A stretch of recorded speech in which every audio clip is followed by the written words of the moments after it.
¿Prefieres ir a la derecha? No, me da igual. Que te cambia. A la derecha de Dios Padre. Muchas gracias.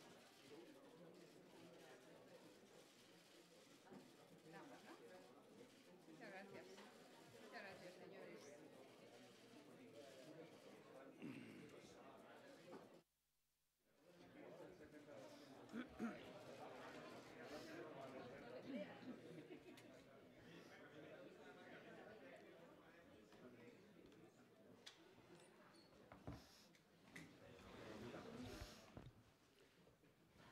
Buenos días a todas y a todos. Muchas gracias por acudir a esta conferencia de prensa. Permítanme comenzarla con una necesaria referencia al drama humano que conlleva la migración. Estos días, como saben, de nuevo tenemos que lamentar la muerte de al menos 13 personas que intentaban llegar a nuestras costas en patera y desgraciadamente han perdido la vida. Y esta cifra, como ustedes bien saben, puede aumentar, pues hay más de veintitantas personas desaparecidas en lo que consta en nuestro conocimiento. Este Gobierno quiere poner el acento, una vez más, en la necesidad de prestar atención a los flujos migratorios, sobre todo por los países de origen y tránsito, y en incorporar esta preocupación a Europa en su conjunto y al resto de la humanidad. Lamentamos estas muertes, por lo tanto, y queremos dar el pésame a familiares y amigos.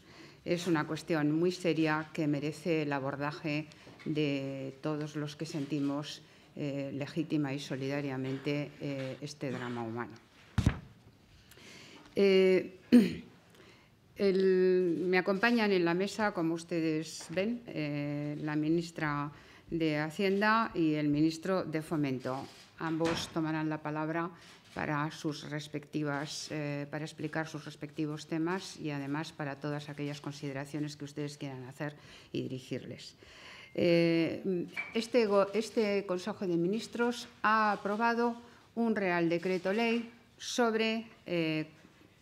para modificar el artículo 29 de la Ley del Impuesto de Transmisiones Patrimoniales y Actos Jurídicos Documentados de la Ley del año 1993, para afirmar con toda contundencia y con toda claridad que este impuesto de actos jurídicos documentados y transmisiones patrimoniales lo efectuará el banco, la entidad bancaria.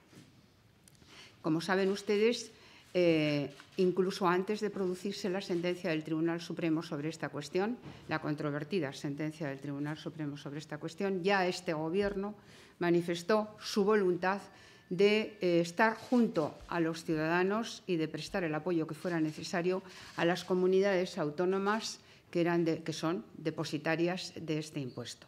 Así, esta mañana, con todo respeto a la autoridad judicial que emitió su veredicto en el día de anteayer, con todo respeto, como digo, a la actuación judicial, el Gobierno ha procedido a cumplir con su deber en su capacidad ejecutiva, modificando a través de un Real Decreto Ley que entrará en vigor el mismo día que sea publicado en el Boletín Oficial del Estado, como digo, a modificar ese artículo 29 para precisar con toda claridad quién ha de financiar o quién ha de cumplimentar el impuesto que afecta a los actos jurídicos, a los actos de transmisiones, es decir, al impuesto de transmisiones patrimoniales y actos jurídicos documentados.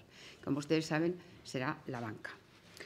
En esto, el Gobierno muestra una vez más su responsabilidad y su rapidez en la actuación, en el momento de estar junto a los problemas de los ciudadanos, junto a la resolución de los problemas de los ciudadanos. Este es un tema que afecta, como ustedes saben, a millones de personas, que es un tema en el que millones de personas ponen probablemente la ilusión de su vida, es un proyecto vital y el Gobierno ha mostrado su responsabilidad, su rapidez en la respuesta, actuando en 24 horas.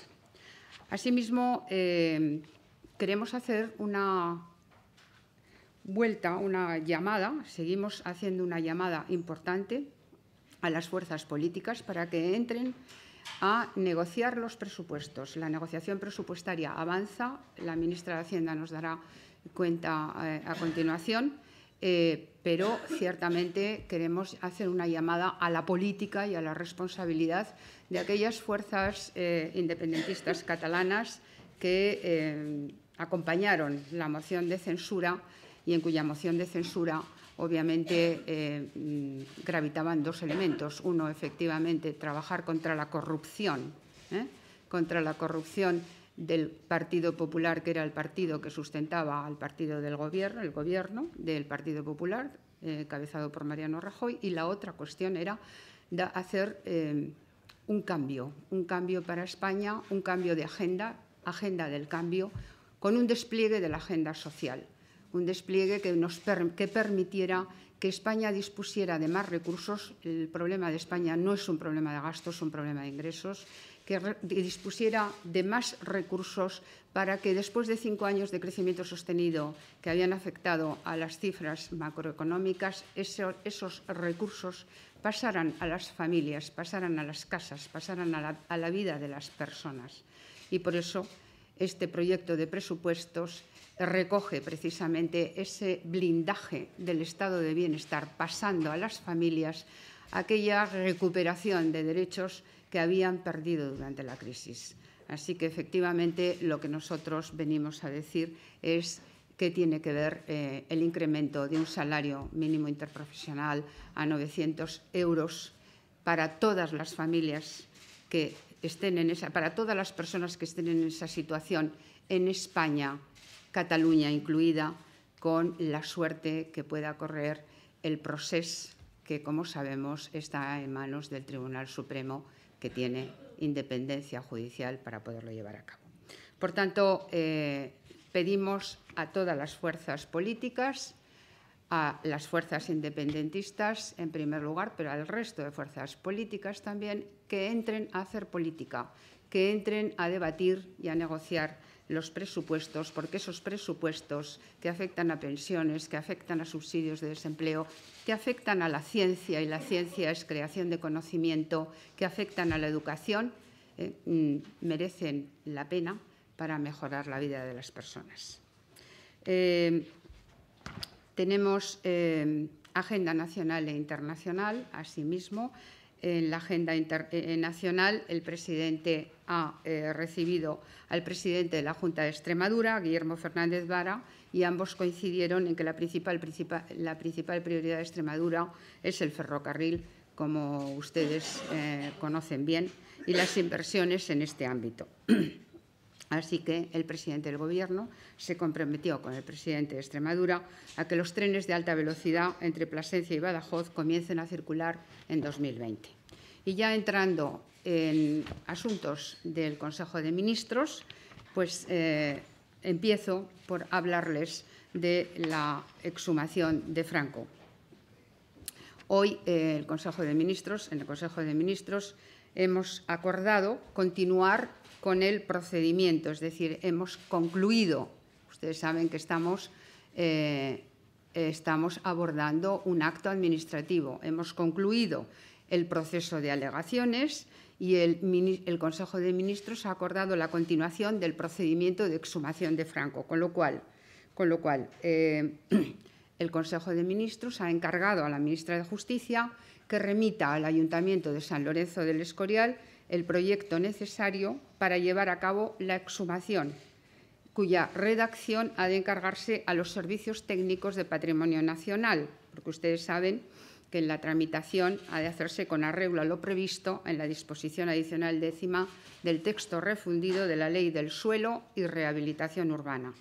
Asimismo, la ministra de Justicia habrá de solicitar a la Dirección General de Salud Pública de la Consejería de Sanidad, como órgano de la Comunidad Autónoma de Madrid, competente en materia de sanidad mortuoria, informe no vinculante sobre el proyecto de exhumación que deberá ser emitido en el plazo máximo de un mes. Por tanto, ahora nos encontramos ya con esta segunda fase que habrá de ser completada en el plazo máximo de un mes. Y a continuación, habida cuenta de que este procedimiento, como ustedes saben, es muy garantista. Habrá de nuevo 10 días que se concederán a las partes para alegaciones, a las partes interesadas para alegaciones. Y así ya se concluirá finalmente el procedimiento. Tenemos también un Real Decreto sobre carreteras en el que quiero ceder la palabra a mi compañero ministro de Fomento, que seguro que apasionadamente lo explicará. Así que, José Luis, tienes la palabra, ministro. Gracias, ministra. Sí, efectivamente, trataré de hacerlo con la mayor pasión que merece el tema.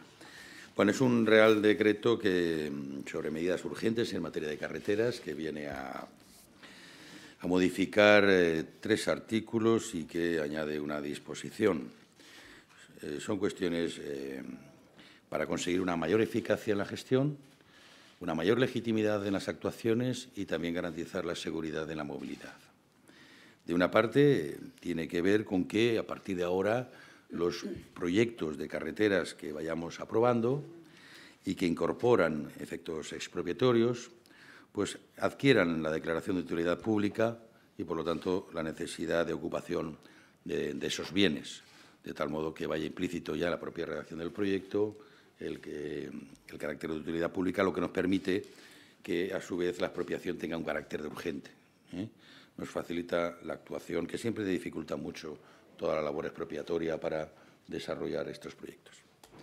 De otra parte, regular la obligación, en este caso, de una práctica que hemos venido teniendo con un resultado muy positivo en la siniestralidad vial y que tiene que ver con la posibilidad de sacar los camiones de las carreteras para derivarlos a las autopistas, algo que hicimos en verano en la AP7 en Cataluña y que está teniendo mucha demanda en otros territorios. El impacto sobre la siniestralidad es total, ¿no? La experiencia, y esta modificación nos permite poder proceder a esta obligación y, en su caso, también aplicar las bonificaciones correspondientes a quienes les obligamos a salir de las carreteras, ¿no? Bonificaciones que, en todo caso, irán a cargo del Ministerio de Fomento. La otra cuestión tiene que ver con algo que ocurrió el año pasado y que ahora ya, en la época del año en la que estamos, pues es importante contemplar, y es hacer más rigurosas las sanciones a las concesionarias que incurran en negligencias que perjudiquen a los usuarios. Ustedes se acordarán que el año pasado hubo una nevada importante, hubo una imprevisión absoluta y, al final, las sanciones que se aplican en este orden no tienen nada que ver con los daños que se producen. Por lo tanto, digamos, es una forma de actualizar y contextualizar ese régimen sancionador a estas situaciones.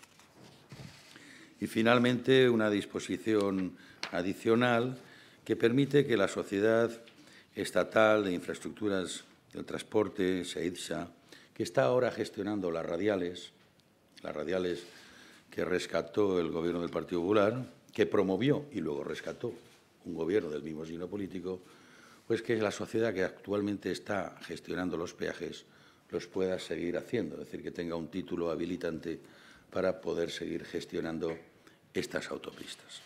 Dicho esto, y como ha habido, en fin, algunas dudas, no sé si fundamentadas o intencionadas, acerca de la voluntad de este Gobierno con respecto al anuncio que hice al poco de asumir esta cartera respecto de las concesiones que acababan en esta legislatura. Yo les quiero recordar que en su momento ya comuniqué que era decisión del Gobierno no proceder a la prórroga de estas concesiones, que, por otra parte, llevan en algunos casos 24 años más allá de lo que en su día se preveyó, a consecuencia de reiteradas prórrogas.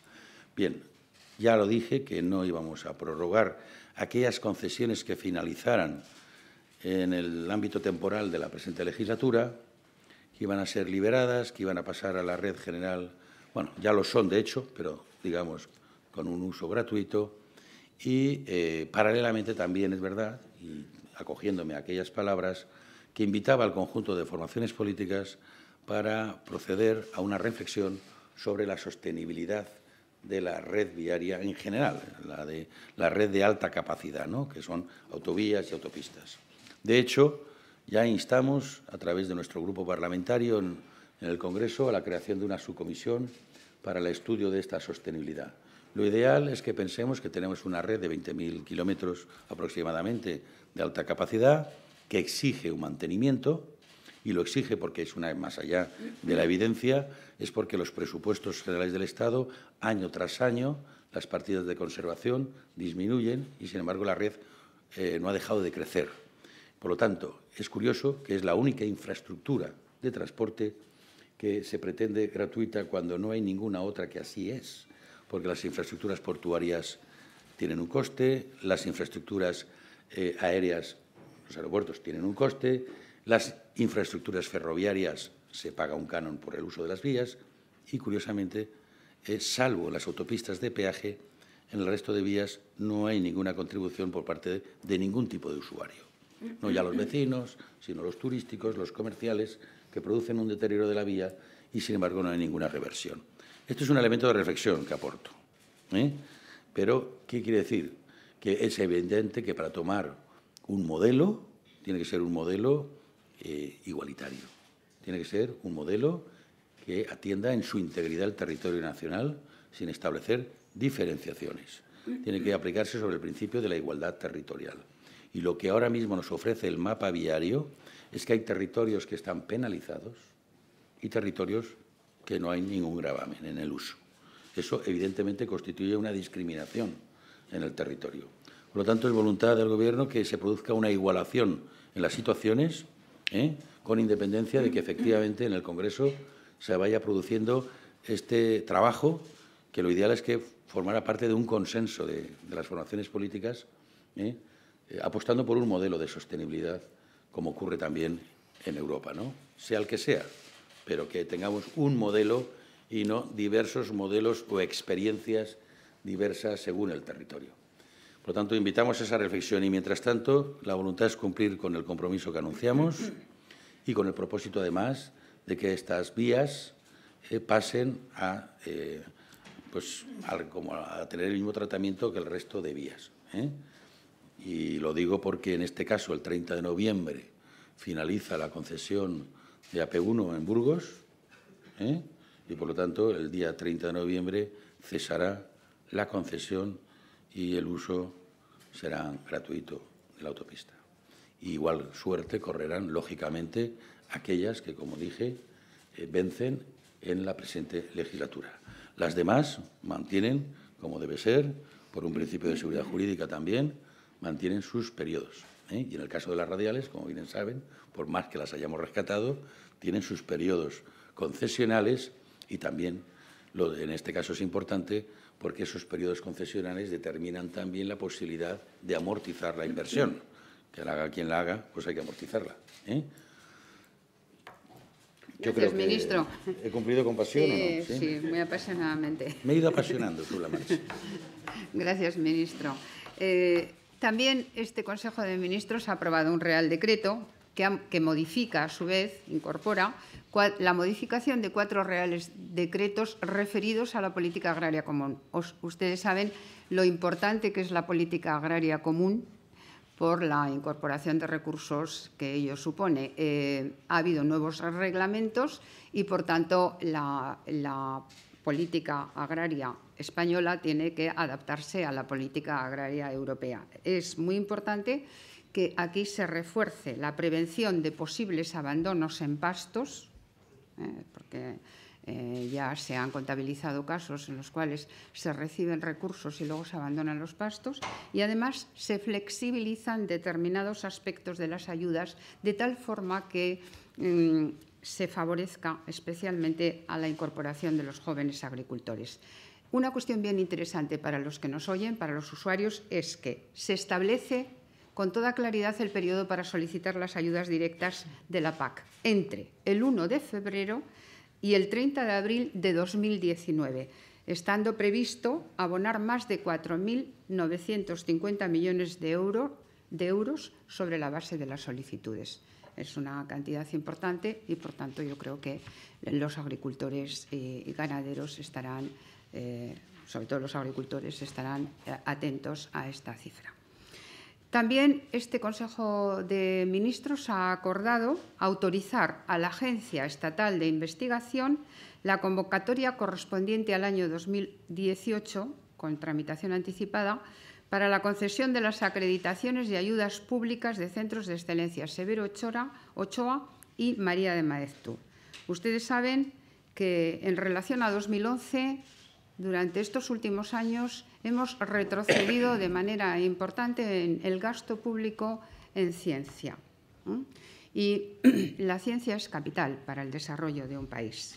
La ciencia es, pues, educación, formación, creación de conocimiento, y esa es la ciencia, y aplicación de ese conocimiento, que es la innovación. Si nos estancamos, es como retroceder, y si además retrocedemos, es retroceder doblemente, porque mientras nosotros estamos quietos, los demás avanzan. Por tanto, la distancia se hace mayor. Es muy importante la identificación de proyectos de investigación genuinos, y aquí realmente lo que estamos haciendo es identificar algunos centros de excelencia para incorporarlos a la denominación Severo Ochoa o María de Maeztu, e identificar también proyectos de equipo importantes que nos hagan avanzar en la creación de conocimiento. Hay una incorporación de recursos, de 32 millones de euros, que son para 4 años, 8 millones de euros para los años 20, 21, 22 y 23. También hemos llevado un anteproyecto de ley por el que se modifica el texto refundido de la Ley de Regulación de Planes y Fondos de Pensiones. Se trata de actualizar o trasladar a la legislación española una directiva que era de 2016 y que es relativa, se refiere a las actividades y supervisión de los fondos de pensiones de empleo. Como saben ustedes, este Gobierno está haciendo un esfuerzo importante, muy significativo, en relación a la transposición de directivas, y esta es una. Por último, entre los temas de Gobierno, hemos acordado, el Gobierno acuerda, declarar de urgencia la tramitación parlamentaria en el Senado del proyecto de ley reguladora de los contratos de crédito inmobiliario. El anterior Gobierno presentó un proyecto de ley de crédito para regular los contratos de crédito inmobiliario y está situado en el Congreso de los Diputados. Este proyecto es muy importante porque también se refiere a una directiva de 2014 y no queremos pagar muchas multas por incumplimiento de directivas.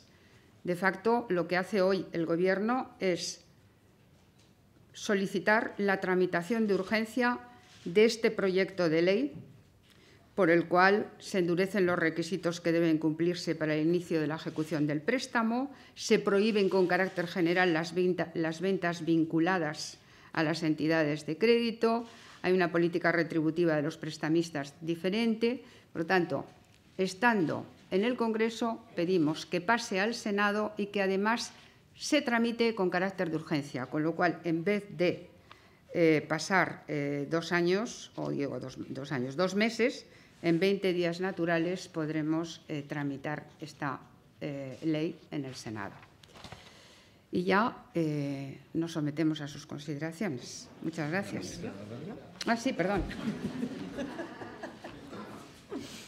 Gracias, ministra. Muchas gracias, ministra. Gracias, ministra, y buenas tardes a todos y a todas. Y efectivamente, como ayer anunció el presidente del Gobierno, y también así lo ha referido la ministra portavoz, el Consejo de Ministros ha aprobado hoy un Real Decreto Ley para modificar, a su vez, la Ley del Impuesto sobre Transmisiones Patrimoniales y Actos Jurídicos Documentados. Una modificación que tiene un único objetivo: que los ciudadanos no tengan que pagar más este impuesto a la hora de escriturar una hipoteca. A partir de ahora, este gravamen lo pagarán los bancos. Como saben, porque ha sido de actualidad en estos días, el Pleno de la Sala de lo Contencioso del Tribunal Supremo decidió este pasado martes rectificar el criterio de una sentencia anterior del mismo tribunal y que obligaba a los bancos a pagar este impuesto.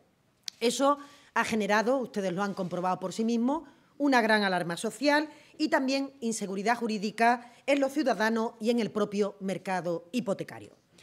Por eso, y desde el respeto a la separación de poderes y, por supuesto, el acatamiento a los dictámenes de la justicia, lamentamos el cambio de criterio que se produjo esta semana.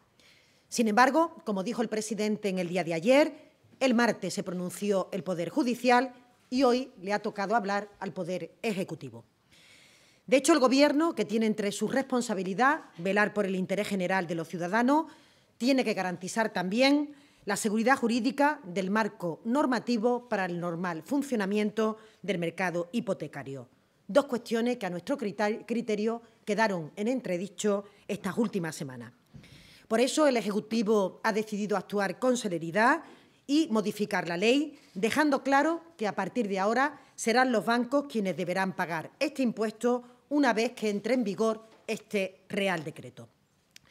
La urgencia de esta modificación se justifica, en primer lugar, por la confusión generada en la controvertida sentencia del Tribunal Supremo y, por otra parte, en la necesidad de clarificar la normativa para que no haya duda en el futuro acerca del sujeto pasivo de este impuesto. De hecho, el cambio fundamental que hoy hemos aprobado es la inclusión de un párrafo en el artículo 29 de la Ley sobre Impuestos de Transmisiones Patrimoniales y Actos Jurídicos Documentados. En concreto, se establece que cuando se trate de escrituras de préstamo con garantía hipotecaria, se considerará sujeto pasivo al prestamista. De esta forma, la norma así redactada no deja ningún lugar a la duda. De la misma manera, el texto aprobado en el día de hoy modifica el artículo 15 de la Ley sobre el Impuesto de Sociedades para introducir que este gasto estará considerado como no deducible por parte del prestamista. De este modo, con ambas modificaciones, intervenimos tras la inseguridad generada en esta última semana que, como digo, ha causado una cierta paralización en el mercado de constitución de hipotecas, cuya importancia socioeconómica podrán imaginar que es innegable. De otro lado, y tal como anunció el presidente Sánchez, el Ministerio de Economía trabaja en paralelo en la creación de la Autoridad de Defensa del Cliente de Productos Financieros, que va a velar por el derecho de los consumidores y prevenir que se introduzcan cláusulas abusivas que trasladen este coste. Por eso, y ante este escenario, el Gobierno, una vez más, actúa con responsabilidad y desde sus competencias. Primero, mandando un mensaje de tranquilidad a los miles de ciudadanos que en esta semana se han visto perjudicados a la hora de tomar una decisión de tanto calado en su vida como es la adquisición de una vivienda. Y, en segundo lugar, actuamos desde la responsabilidad, asumiendo competencias para devolver la certidumbre, la seguridad al mercado hipotecario y garantizar los derechos de los ciudadanos. Brevemente, estas son las cuestiones que contiene el Real Decreto Ley. Muchas gracias y disculpa. Ahora sí.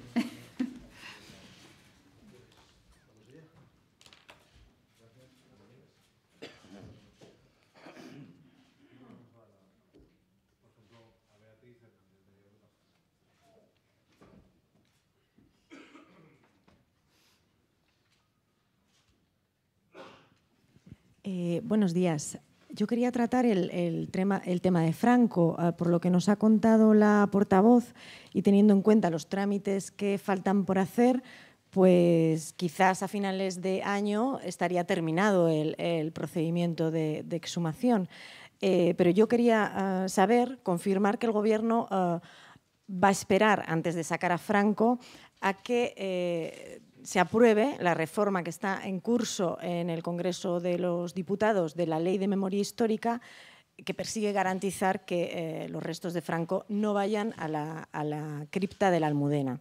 Si van a esperar ustedes a que termine esa tramitación y, en cualquier caso, siendo realistas, si el Gobierno tiene un cálculo de cuándo podría ser una realidad que los restos de Franco salieran del Valle de los Caídos. Gracias.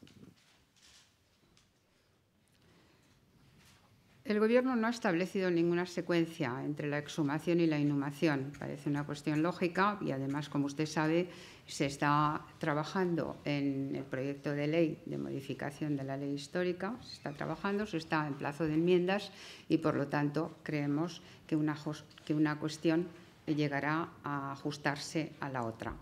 Y ayer se lo decía el presidente, el año 2019, desde luego, arrancará sin contar España con un dictador que pueda ser enaltecido en un lugar público.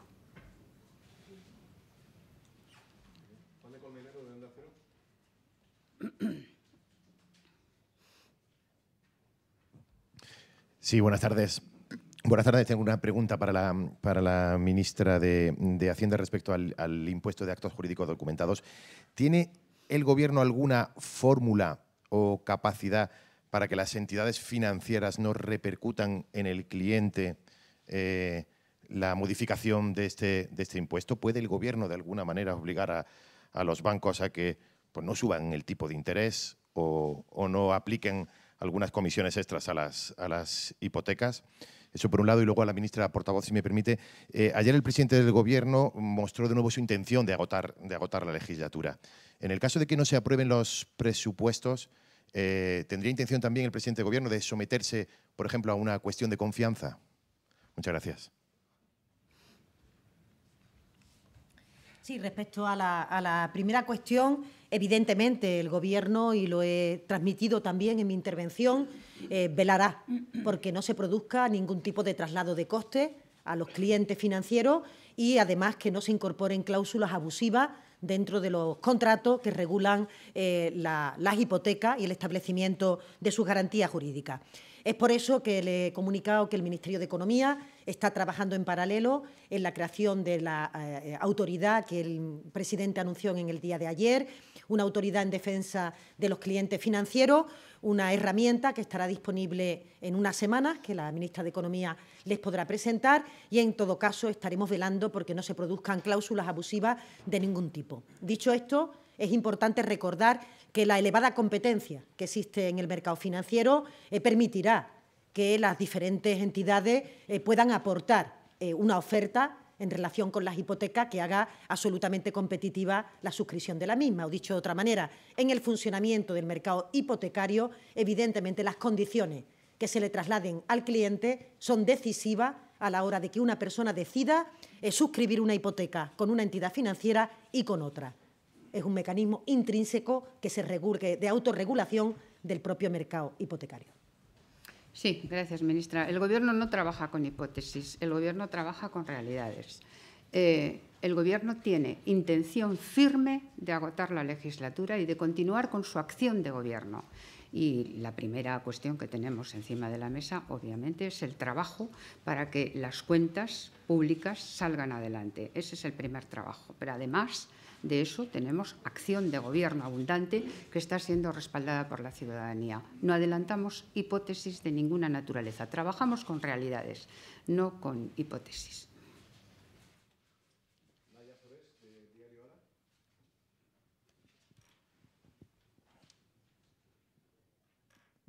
Gracias. Para la ministra de Hacienda sobre el impuesto de los actos jurídicos documentados. En primer lugar, una pregunta muy técnica. ¿Qué día se va a pluviar en el BOE? Por tanto, ¿qué día va a entrar en vigor? Y, en segundo lugar, si el Gobierno tiene asegurada la mayoría en el Congreso para poder convalidar el Real Decreto. Gracias. Sí, respecto a la primera pregunta, se publica mañana en el Boletín Oficial del Estado y entra en vigor al día siguiente, es decir, el sábado estará en pleno rendimiento y en pleno funcionamiento el decreto ley, que, como saben, entra en vigor y posteriormente es ratificado por el Congreso de los Diputados. Y en relación con este segundo aspecto, por las declaraciones que hemos conocido de la mayoría de las formaciones políticas, entendemos que no habrá inconveniente, que no habrá dificultades para convalidar el presente decreto ley. Si todos aquellos que han expresado una opinión respecto a la necesidad de la defensa del consumidor siguen manteniendo esa coherencia, pues entendemos que contará con un gran apoyo parlamentario la tramitación de este decreto ley y, por tanto, su convalidación.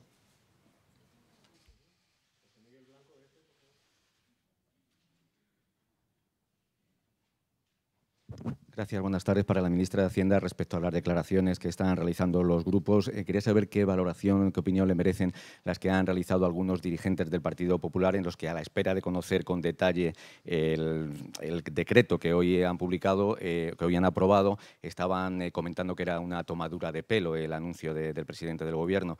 Y para la ministra portavoz, el Gobierno ha apelado hoy a la serenidad en el debate político tras conocerse que la detención de una persona que quería atentar contra el presidente del Gobierno. Yo querría saber si el Gobierno considera que el actual clima político puede alimentar este tipo de actitudes.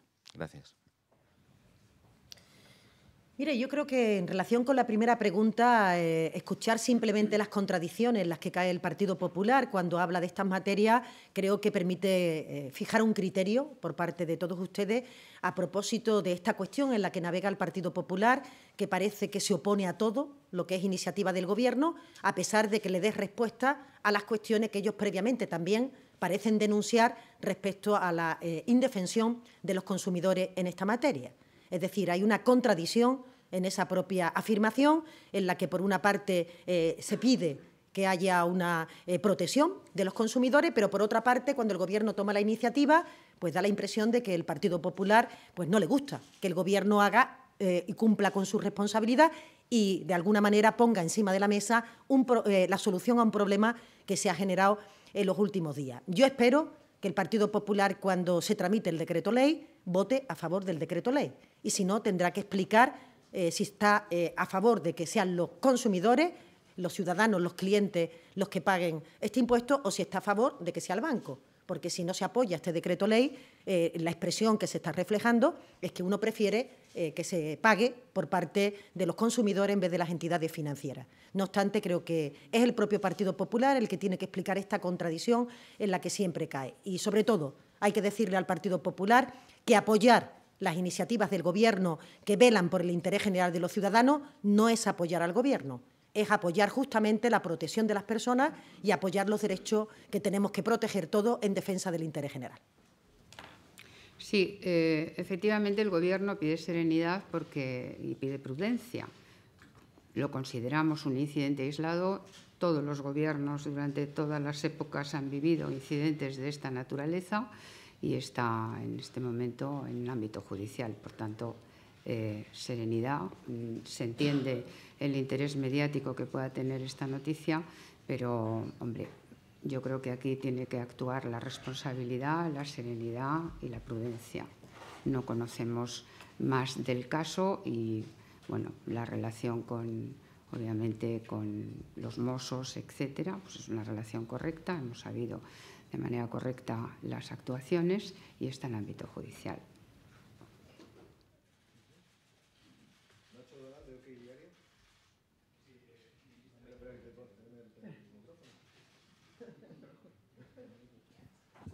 Gracias.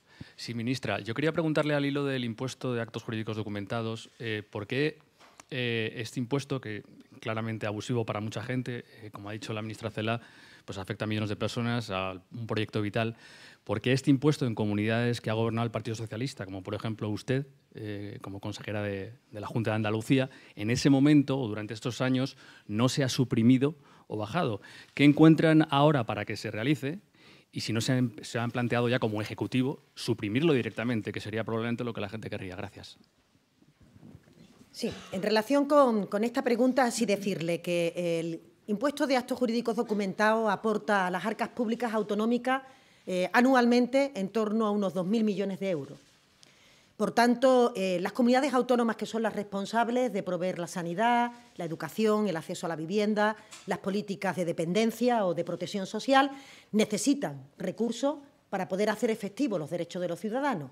Y, por tanto, cualquier tributo cedido a comunidades autónomas tiene que estar dentro de este contexto y dentro de este marco. Dicho de otra manera, forma parte del modelo de financiación autonómica que las comunidades autónomas puedan recabar los recursos correspondientes a determinados tributos. Es por ello que, fundamentalmente, aquellas comunidades autónomas que tienen una peor financiación per cápita respecto a la media, las que tienen que hacer mayor uso de los instrumentos normativos que tienen a su disposición, en contraste con otras comunidades autónomas cuyos recursos, aun siendo insuficientes a criterio de esta ministra, siguen siendo recursos mayores que los que tienen otras, pues han bajado el tipo dentro de su autonomía fiscal. Este es, digamos, que la arquitectura territorial de la que nos hemos dotado, en donde las comunidades autónomas que tienen descentralizados determinados tributos pueden, en una horquilla, tomar determinadas decisiones. Y es por ello que, normalmente, aquellas que tienen una menor financiación per cápita hacen un mayor uso de las figuras tributarias frente a otras que, teniendo mayores recursos, quizás pueden prescindir de ese dinero que se ingresa en las arcas públicas. Y la segunda puntualización, la eliminación de este impuesto supondría 2.000 millones de euros menos para la sanidad, para la educación y para la dependencia. Por tanto, la pregunta sería, aquellos que abogan por la eliminación de este impuesto, ¿están diciendo que no hay que mejorar la sanidad pública? ¿Están planteando que no haya una política educativa que retribuya bien al profesorado o que permita a nuestros hijos e hijas tener unas tasas universitarias acorde con sus niveles de ingresos?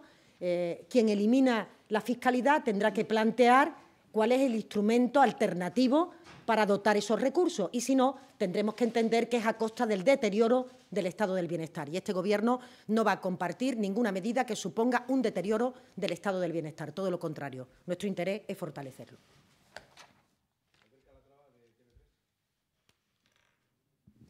Hola, buenos días. Mis preguntas son para la ministra portavoz. Ayer el presidente Torra, de manera formal, diríamos que en el Parlamento, dijo que no se daría apoyo a los presupuestos. Me gustaría saber si ustedes tienen algún dato más o algún indicio para pensar que eso no es así, porque insisten en estos llamamientos a las formaciones independentistas. Y luego usted mismo en esta sala de prensa hace unas semanas aseguró que no se daban las condiciones para una reunión entre Torra y Sánchez. Ayer el presidente dijo que en diciembre habría la posibilidad de esta reunión, aprovechando un Consejo de Ministros en Barcelona. Me gustaría saber qué es lo que ha cambiado, si hace unas semanas no se daban las condiciones y ahora sí, y si cree que personalmente el presidente Sánchez podrá seducir o convencer a Torra podrá seducir o convencer a Torra para apoyar estos presupuestos. Gracias. Bueno, lo de seducir ya me parece un poco exagerado. No, lo que sí me parece que usted es capaz de entender, porque usted está asomado a la política como yo, es que hay una evolución siempre, ¿no? Es decir, en política la aspiración de un gobierno es poder tener una interlocución con aquellas personas o con aquellos grupos políticos que sirven para llegar a resultados positivos y apreciados por la ciudadanía. Cuando afirmamos que no se daban las condiciones para una reunión con Torra, eran momentos, digamos, delicados, que todos reconocimos. En este momento estamos en otro momento y, además, en diciembre quizá estemos en otro. Lo que ayer afirmó el presidente de Gobierno con verdadera voluntad de poderlo hacer es que si a Torra no le parece mal o le parece bien, dicho de otra manera, el día que este Consejo de Ministros se desplace a Barcelona para celebrar el Consejo de Ministros y acercarse así a la ciudadanía catalana, podrá haber una entrevista. ¿Por qué? Porque Torra es el presidente de un gobierno legítimo, el Gobierno de Cataluña. Y, por lo tanto, es muy importante que efectivamente los gobiernos tengan una interlocución. A veces, y esto nos ha pasado muchas veces en política, y yo vengo de un lugar, la política vasca, donde ustedes saben que cuando las posiciones se endurecen mucho no es precisamente el momento ideal para abrir una interlocución. Pero, afortunadamente, la política tiene que seguir explorando las condiciones para poder seguir trabajando, porque el objetivo de la política es, desde la política, abrir cauces que resuelvan los problemas.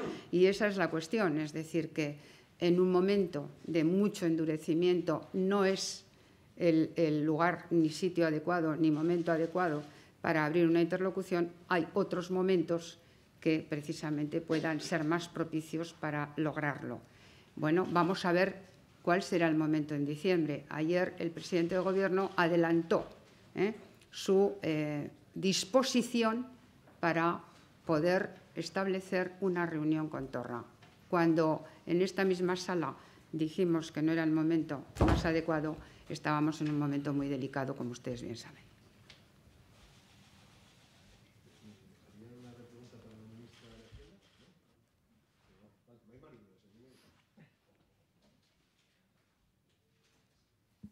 Sí, buenas tardes. Tenía pregunta para los tres. Empezaré con la ministra de Hacienda, por favor. ¿Para cuándo? Usted dijo el otro día en un desayuno informativo que estarían en unos días las deducciones por maternidad. Los requerimientos, no sé si nos puede concretar un poco más el plazo. Y un detalle es que creo entender que la ministra portavoz ha dicho que el nuevo impuesto, la nueva situación del nuevo impuesto de las hipotecas entraría el mismo día y usted ha dicho al día siguiente del BOE. No sé si nos pueden aclarar cuál de las dos es la que lleva la razón.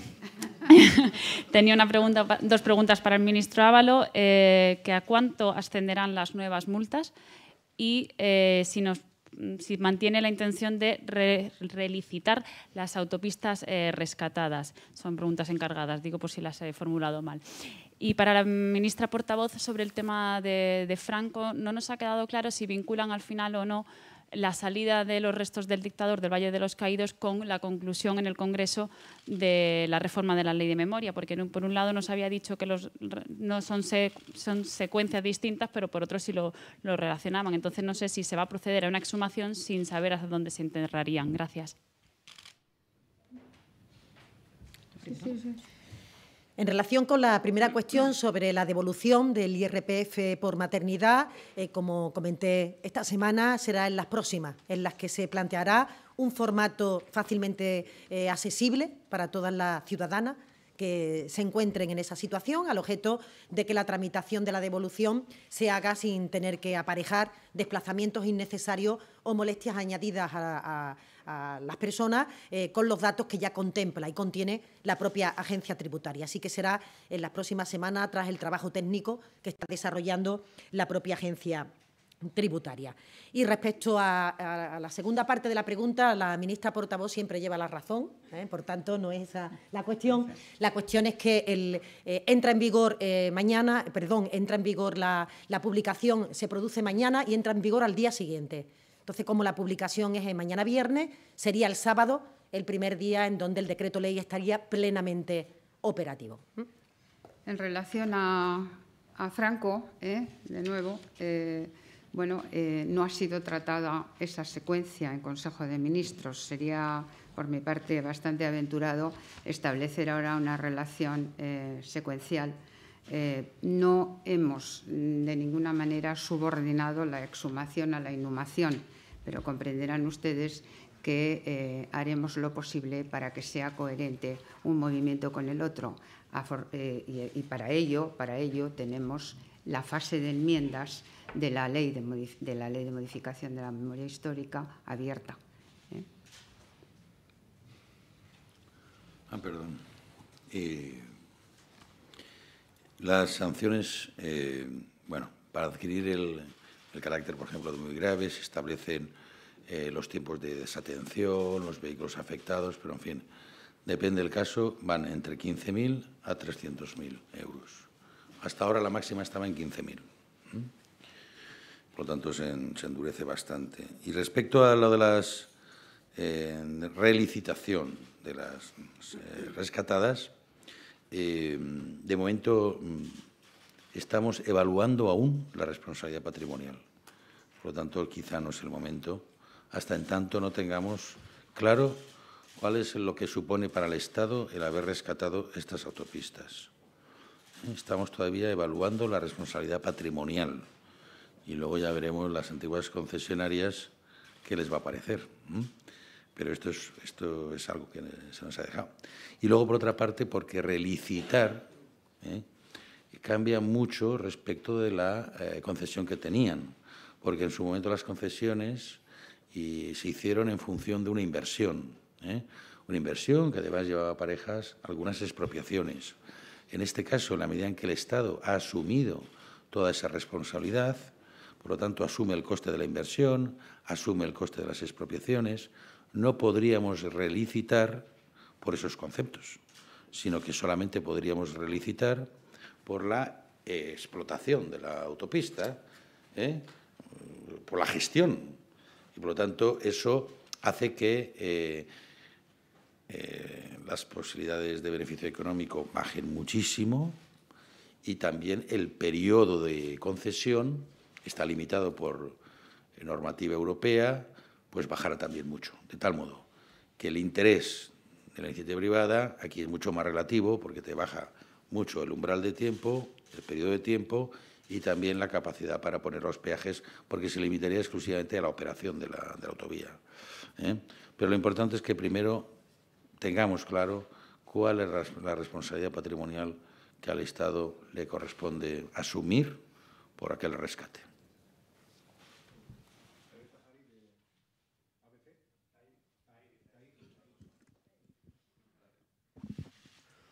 Hola, buenos días. Bueno, Javier Tairí de ABC. Yo tenía 5 preguntas para la ministra de Hacienda. A ver. Bueno,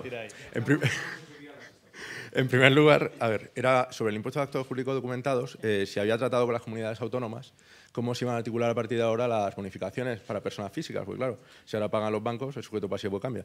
Vale, después también quería saber cómo va a vigilar esta oficina para proteger al consumidor, que los bancos no repercutan el coste en el interés o en comisiones por otros aspectos, más allá de las cláusulas que menciona, y si los dictámenes de esta oficina serán vinculantes, es decir, si podrá obligar al banco a modificar su comportamiento. También le quería preguntar una valoración sobre las previsiones de la Comisión Europea, que ha empeorado las estimaciones de déficit para el año que viene.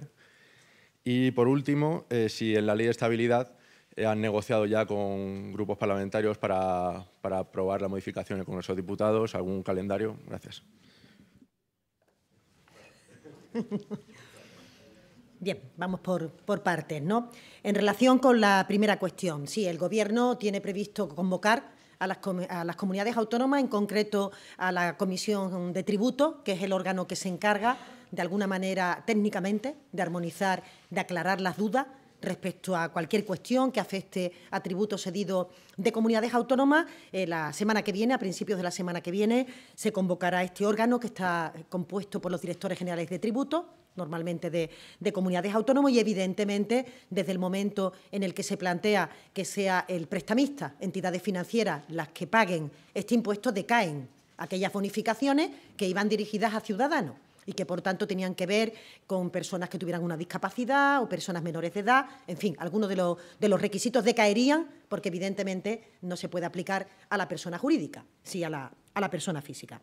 En segundo lugar, yo sí le quería expresar que me llama la atención que siempre que hablamos de la fiscalidad, hablemos para incorporar un mayor esfuerzo a entidades financieras o a empresas, permanentemente el mantra que se traslada es que se repercuta en los ciudadanos. Por tanto, parece que siempre la dicotomía está en que o pagan los ciudadanos o pagan los ciudadanos, porque al final se les repercuta la cuestión. Y este Gobierno no cree en esa afirmación y, por tanto, conocemos y sabemos que las entidades financieras son responsables, actúan también según las reglas del mercado y, en este sentido, la competencia es básica a la hora de ofrecer condiciones beneficiosas para ciudadanos y para ciudadanas, y, en todo caso, las atribuciones y las competencias que tenga esta autoridad de defensa se expresará por parte de la ministra de Economía cuando presente el proyecto global que alberga todas las garantías que velan por los derechos de los consumidores y, fundamentalmente, para que no se apliquen cláusulas abusivas. En tercer lugar, efectivamente hemos conocido, casi en paralelo a la celebración de la rueda de prensa, el informe de la Comisión Europea y, en primer lugar, quiero decir que el informe evalúa de forma satisfactoria el plan presupuestario y las previsiones que se contenían en el mismo. Y eso a pesar de agoreros que permanentemente han estado trasladando dudas o cuestiones relativas a la robustez del plan presupuestario. De hecho, quizás de los datos más destacados es que contiene perspectivas esperanzadoras y positivas para el crecimiento de España en el año 2018 y en el año 2019. En concreto, se establece que creceremos por encima de la Unión Europea y por encima de países como Alemania, como Francia o como Portugal. De hecho, La Comisión, al igual que hizo el Gobierno hace aproximadamente un mes, estima un crecimiento del 2,6% del PIB para este año y, del mismo modo, las previsiones para el año próximo están en sintonía con las que había planteado este Gobierno, en torno al 2,2% y al 2,3%. También el informe pone de manifiesto que el empleo está creciendo y lo seguirá haciendo de forma robusta, y de forma singular establece que el salario de los trabajadores, con la previsión de este Gobierno, aumentará. Y, en segundo lugar, el documento destaca el esfuerzo que se está realizando en materia de consolidación fiscal.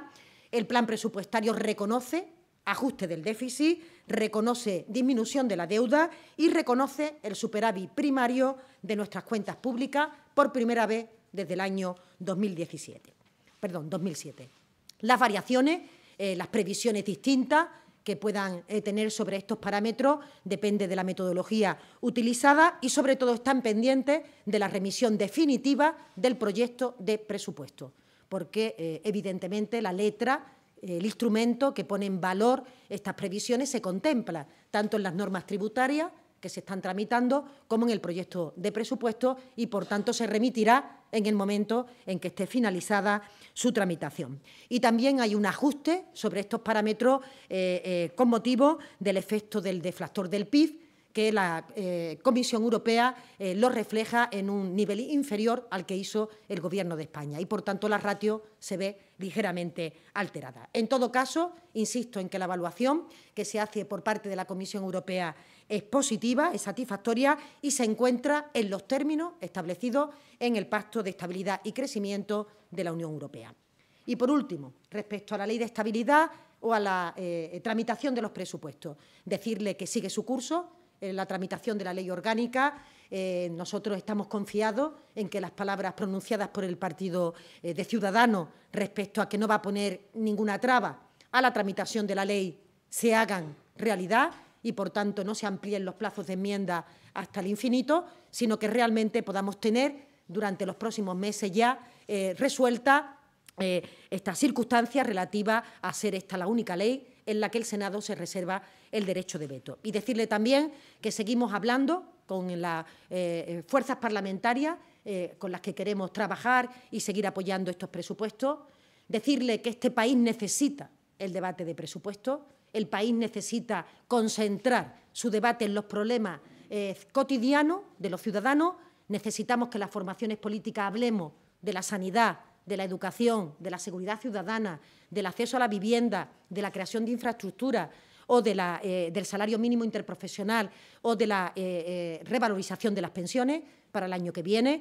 Probablemente no hay un debate más importante en el país que hablar de estos problemas que afectan en profundidad al conjunto de los ciudadanos en España, en Cataluña, en Andalucía o en Valencia. Nosotros seguimos invitando a este debate no solo a las fuerzas independentistas, sino al Partido Popular y a Ciudadanos, porque entendemos que merece este país tener un entorno en donde se produzca un debate sobre los problemas reales de los ciudadanos. Y es evidente que seguiremos trabajando en esa dirección y que nos sentaremos con todos aquellos que no se autoexcluyan. Y autoexcluirse es no querer sentarse y autoexcluirse es querer hablar en las cuentas públicas de cuestiones que nada tienen que ver con los números. Ambas cuestiones, este Gobierno ha sido extraordinariamente claro de que cuando hable de presupuesto hablará de los temas que le he comentado, de ninguna otra materia.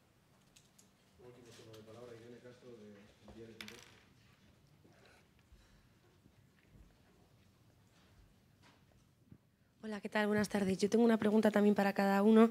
A la ministra de Hacienda le quería preguntar, aparte del decreto que van a aprobar, bueno, que han aprobado hoy para modificar la ley, hay un reglamento posterior que también afecta a las transmisiones patrimoniales y actos jurídicos documentados, y queríamos saber si se va a modificar ese reglamento y, en concreto, el artículo 68 que hace referencia a este caso en concreto. Al ministro de Fomento le quería preguntar cómo se puede sustanciar la igualación de la que ha hecho mención para que no haya territorios penalizados en el uso de las carreteras y las autopistas. Y, por último, a la portavoz le quería preguntar, ¿ustedes lo fían todo a la tramitación parlamentaria para evitar que Franco acabe en la Almudena, o el Gobierno ¿tiene previsto algún mecanismo, alguna fórmula para que Franco no acabe en la Almudena sin contar con el proceso parlamentario, teniendo en cuenta que parece que las enmiendas se pueden alargar hasta el infinito? Gracias. Sí, en relación con la primera pregunta, decirle que no es necesario el cambio normativo del reglamento, porque la ley, tal como queda modificada, deja perfectamente definido quién es el sujeto pasivo de este impuesto y, por tanto, que serán los prestamistas, las entidades financieras, las que abonarán el impuesto. Así que no es necesario hacer ninguna modificación adicional. Bueno, ahora si miráramos un mapa y lo coloreáramos en función de los peajes, observaríamos claramente la desigualdad que existe a nivel territorial. Veríamos una concentración de peajes en el este, sobre todo noreste, y veríamos en el noroeste otra mancha de peajes, ¿no? En el resto del territorio no tienen, salvo algunos tramos en concreto, por ejemplo, una que finaliza también en el 19, que es Villa Cádiz, pero son elementos ya más aislados. Pero si viéramos el mapa, veríamos, tampoco es casualidad. Es decir, allá donde hay beneficio es donde se establecen. Luego, evidentemente, ahí la impresión claramente refleja desigualdad. ¿Cómo se construye la igualdad? Pues obviamente volviendo a una situación pues, igual para todos. Y como estas concesiones terminan en un tiempo, pues se colocarán en una situación como el resto de los que ahora no tienen peajes, y así progresivamente en función de los vencimientos. Pero lo importante es que tengamos, como digo, consensuado un modelo de sostenibilidad, porque un modelo hay que tener. Pero si evidentemente actuamos sobre situaciones puntuales aplicando modelos, eso irá en contra de un modelo general, porque estaremos anticipando respuestas puntuales. Pero lo importante es tener, insisto, un modelo para todos los territorios, y cuando digo sobre el principio de igualdad es que no haya territorios doblemente penalizados, porque yendo a mantras, como decía la ministra de Hacienda, siempre decimos, bueno, es que al final lo tiene que pagar el contribuyente. Hasta ahora es así, pero hay territorios donde lo paga el contribuyente y el contribuyente usuario, con lo cual hay quien paga, sufre dos penalidades en este caso. Por lo tanto, yo creo que ese es el camino. El camino de la igualdad, sobre todo, se conseguirá si tenemos un modelo racional, consensuado, alejado de toda tentación de hacer de esto un proyecto político en torno a un peaje o a una autopista. Si conseguimos que los proyectos políticos tengan mayor ambición y más altura de miras, estaremos acertando seguramente.